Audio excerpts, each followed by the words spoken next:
Pemirsa, rancangan Kitab Undang-Undang Hukum Acara Pidana resmi disahkan DPR menjadi undang-undang pada Selasa 18 November 2025. Koalisi Masyarakat Sipil menolak adanya pengesahan KUHP itu karena dinilai dapat memperluas kewenangan aparat kepolisian. Sedangkan DPR mengklaim koalisi termakan hoax yang beredar di masyarakat. Jurnalis NTV Elisa Sinaga dan juru kamera Indar Mawan Hadade akan membahasnya dalam Apa Kata Istana.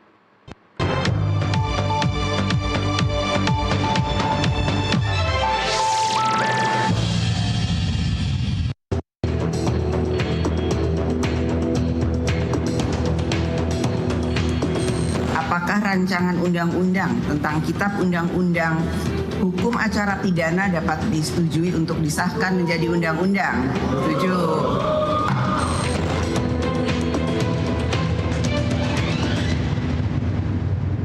Yang disampaikan dalam rapat paripurna oleh Ketua Komisi 3 bahwa proses ini sudah berjalan hampir 2 tahun, sudah melibatkan banyak sekali meaningful participation, sudah lebih dari kurang lebih 130 masukan, kemudian sudah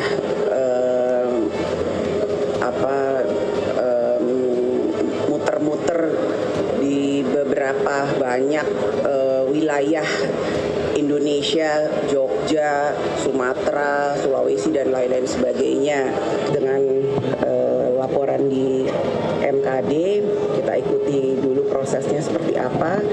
Nanti tentu saja laporan dari MKD akan berproses dan dilaporkan kepada pimpinan.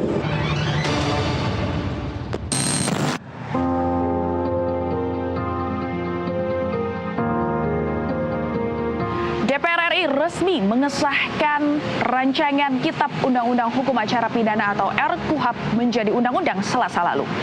Pengesahan ini pun menuai polemik di publik, di mana Koalisi Masyarakat Sipil untuk Pembaruan KUHP menyoroti adanya perluasan wewenang kepolisian dalam KUHP yang baru ini. Sedangkan DPR RI menilai bahwa banyak masyarakat termakan hoax terkait pembaruan KUHP tersebut. Sebenarnya apa yang disoroti masyarakat dalam KUHP yang baru disahkan tersebut? Selengkapnya dalam Apa Kata Istana. Bersama saya, Elisa Sinaga.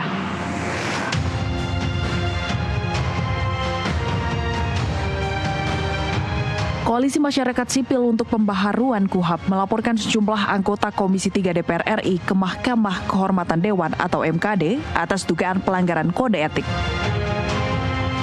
Koalisi Masyarakat Sipil menilai pembahasan KUHP terlalu tergesa-gesa dan tampak dipaksakan. Koalisi juga turut menyoroti pasal 16 KUHP yang membuka peluang penjebakan dan rekayasa tindak pidana oleh penegak hukum. Kontroversi semakin memanas ketika Ketua Komisi 3 DPR RI Habibur Rahman menyebut Koalisi Masyarakat Sipil untuk Pembaharuan KUHP adalah koalisi pemalas lantaran tidak melihat siaran langsung pembahasan RUU KUHP terkait pasal 16. Pasal 16 ya, ditulis dimasukkannya metode undercover buying dan control delivery yang sebelumnya hanya untuk perkara khusus misal narkoba menjadi bisa dipakai untuk semua tindak pidana. Koalisi menilai hal ini, ini berarti dari koalisi nih, orang yang dari koalisi menilai hal ini membuka peluang penjebakan atau entrapment dan rekayasa tindak pidana oleh aparat sendiri. Nah ini kan berarti kan koalisi pemalas. Ya, dia nggak lihat live streaming kita debat khusus soal ini. Ya, ini koalisi pemalas saja kita kasih nama. Tidak benar, ya, karena sudah dilimitasi di bagian penjelasan.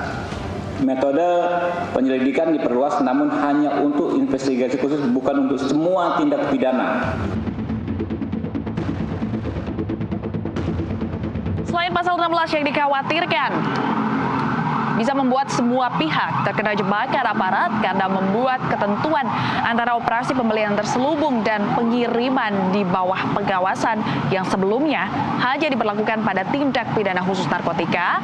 Ada beberapa alasan lain yang membuat Koalisi Masyarakat Sipil menolak pengesahan RKUHP. Yakni Pasal 5 yang disoroti Koalisi Masyarakat Sipil, di mana semua orang bisa ditangkap dan ditahan tanpa kejelasan di tahap penyelidikan. Kemudian ada juga pasal 20 hingga pasal 24, yang mana aspek penegak hukum dikhawatirkan melahirkan tindakan sewenang-wenang saat proses penangkapan serta penahanan. Lalu ada juga pasal 105, pasal 112A, dan pasal 132A yang dikhawatirkan memperluas subjektivitas aparat kepolisian tanpa izin hakim. Kemudian KUHP juga dinilai membuka peluang aparat melakukan pemerasan dan pemaksaan dengan dalih restoratif justice. KUHP juga menempatkan penyidik pegawai negeri sipil dan penyidik khusus di bawah koordinasi penyidik Polri. Menurut masyarakat ini belum layak karena Polri belum optimal menindaklanjuti laporan masyarakat. Lalu ada juga pasal 137A yang berpotensi melegitimasi perampasan kemerdekaan masyarakat. Terakhir, RUU KUHP memandatkan lebih dari 10 peraturan pemerintah yang dikebut dalam setahun. Ini dikhawatirkan menimbulkan kekacauan praktik KUHP. Wakil Menteri Hukum Edward Omar Hierich menjawab kekhawatiran masyarakat mengenai Kitab Undang-Undang Hukum Pidana atau KUHP yang akan berlaku pada Januari mendatang. Menurut Edi, masyarakat kini tidak perlu khawatir lagi. Pasalnya sudah ada 3 peraturan pemerintah atau PP yang bisa dilaksanakan. Kalau saya mendengar yang dikhawatirkan oleh teman-teman koalisi masyarakat sipil, ada kekhawatiran terkait peraturan pelaksanaan KUHP itu sendiri. Sudah selesai. Jadi ada 3 peraturan pelaksanaan KUHP yang dalam bentuk peraturan pemerintah. Yang pertama adalah peraturan pemerintah tentang pedoman keberlakuan hukum hidup dalam masyarakat. Yang kedua adalah peraturan pemerintah tentang pemidanaan termasuk tindakan, dan yang ketiga adalah peraturan pemerintah tentang komutasi pidana. Pakar Hukum Ilmu Perundang-undangan Aan Eko Widiarto menilai KUHP belum memperkuat akuntabilitas pelaporan masyarakat kepada pihak kepolisian. Menurut Aan, seharusnya KUHP menjawab kegelisahan masyarakat perihal akuntabilitas laporan tersebut. Juga yang diminta oleh koalisi masyarakat sipil kan soal akuntabilitas laporan ya. Karena seringkali kan yang terjadi selama ini ada laporan yang cepat ditindaklanjuti, tapi ada laporan yang lama sekali tidak ditindaklanjuti, ya, tergantung dari siapa yang melapor. Nah, akuntabilitas ini yang juga perlu diperkuat, dan saya lihat di dalam KUHP belum kelihatan itu akuntabilitas laporan masyarakat dan tidak lanjutnya.